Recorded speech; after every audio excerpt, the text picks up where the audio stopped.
Okay, we are live. Welcome to episode 190 of An American Werewolf in New Jersey. I am the American Werewolf.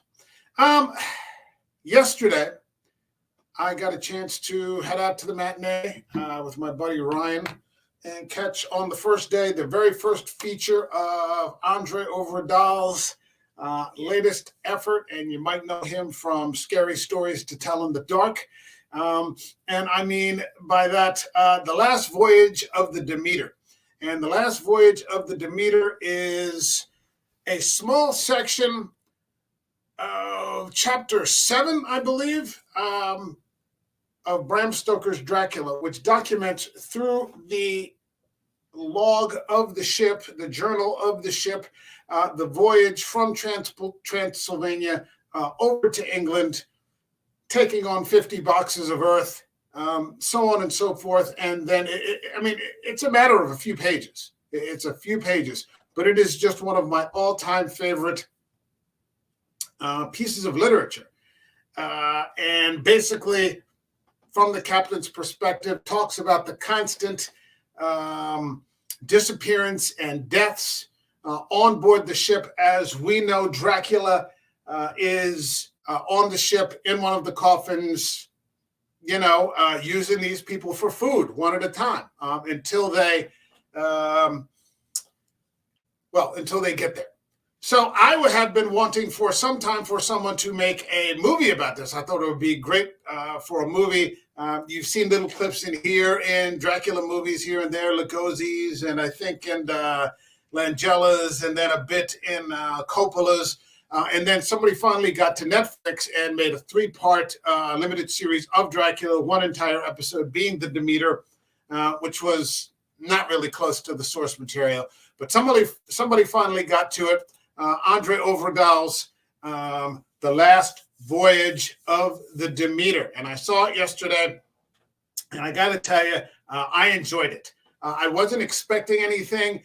This was one of those films that supposedly was in production hell for 20 years.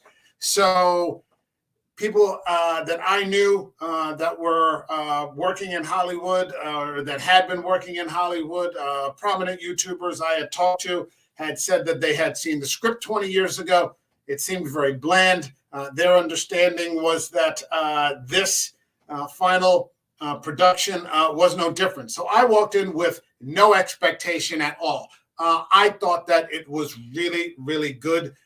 This is going to be a spoiler-free review because I want people to go out and see it and decide for yourselves. I think this is a movie that deserves to be supported. You've got some strong performances here, a great story, a really good horror movie. You've got a decent Dracula movie on your hands here, and we don't get those often enough. So when we do, the American Werewolf, this channel, wants to come out and tell people about it, and hopefully you'll spend your hard-earned money on it and give it the favor of your time. So it basically starts out after the ship lands in Whitby. It crashes into Whitby, and then the constables come to inspect the ship, and then it goes right into the beginning of the voyage. It backtracks to 4 weeks previous when they're loading the boxes onto the earth. You've got Liam Cunningham. You might know him as the Onion Knight in,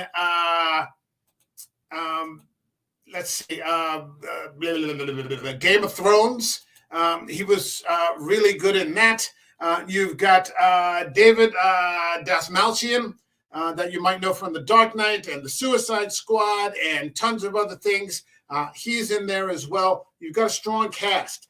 You've got this guy here who's playing the doctor, this woman here who's a stowaway. I'm not going to give too much up about it, except to say that the practical effects were really solid. There wasn't really any CGI to speak of. I suppose, maybe, showing the broad shots of the ship on the ocean, because I don't think they've really built the ship up. But I mean, the set designs were really good, claustrophobic. Even when you were out on the sea, very claustrophobic. I thought some great mood they were taking on there, nice and dark and moody. I thought it was great. Trying to get you some decent shots here. there's some fighting going on here. You've got superstitious sailors who think that the devil is on board the ship. You've got some fantastic kills going on here, some really gory kills going on here, some really brutal kills. You've got sailors that are, trying to make a last stand on the ship, and I thought that was a really good segment of the film. As they start to realize that, it might be too late. Now, you understand in advance, how this is going to end. But they still did a good job with it. You understand in advance, how this is going to end. Dracula is going to make it because you know the story. But the ending is quite satisfactory. I found it to be quite good. It kept me engaged. I was constantly staring at the screen. I took a few seconds here and there to write a few bullet points down on a very low level. I dimmed the light so I didn't interfere with other people, and I'm, texting real quick some bullet points to make this video now. But I was constantly engaged to see what was going on next. I really was curious because I was enjoying it throughout. The pacing was really good. I don't think that there was any really slow parts. And I was genuinely curious if it was going to be able to hold up until the very end. And it did. It held up very well. There was a small little twist at the end that I don't know if you would consider that canon, but I'm not going to get into it. I found it to be acceptable. I found it to be believable. And when I walked out of it, I was there with my buddy Ryan. You see him on the show all the time. And we looked at each other and we said, that was a pretty good fucking movie. I am very stingy with praise. So for me to say, yeah, that was a really solid fucking film, that's going to mean something. When I got back home, I was talking to Eric from Hey Internet, Eric here, and he was asking me because the night before we had done a film on top 5 favorite vampire films, and he had asked me, does this film drop into your top 5 list? And my short answer was, I'd have to watch it again. I'd have to watch it again to say if this was going to be one of my top 5 favorite vampire films. But the fact that I wasn't just dismissing it outright should tell you something about how good this is. So my strong advice is to go out and see this film, support it. This is a project that, like I said, has been in production on and off for 20 years. I didn't think that the script was weak, so I was a little skeptical. Are they going to be able to pull this off? But I found it to be a very enjoyable script. All of the people did a great job. Leon Cunningham, David Dashmalchian, and all the other actors that were in there. Everybody did a good job. Very good practical effects for Dracula at all times. And his presence, the way they handled his presence being on board the ship was good. It was very solid. Now, I don't want to be a naysayer, but I saw this today, and so I thought I would share it with you as well when we're talking about predictions for box offices. And it says, this is from the numbers, which basically gives you the numbers for the entire week. So, this is basically, it literally is about the numbers. You see, the top 3 movies so far for this weekend are Barbie, Oppenheimer, and Teenage Mutant Ninja Turtles. I've never seen a Mutant Ninja Turtle, whatever. I don't plan to. But they brought this up, and it says, Demeter won't challenge the reigning champs. It's not going to break into the top 3. I'd like to see if the horror community can do better. Yeah, I went to go see Oppenheimer. I have no interest in Barbie. I have no interest in Turtles. But I think the horror community should step up. If not in this first weekend, then let the positive word of mouth reach out to other people so that the second weekend doesn't have that drop off. I think this is worthwhile. This movie cost $45 million to make. They probably didn't spend quite that much in advertisement and marketing, but it probably will have to make a sizable chunk of money to get its money back. And it says Barbie will charge past $500 million at the domestic box office today. I think this was as of yesterday.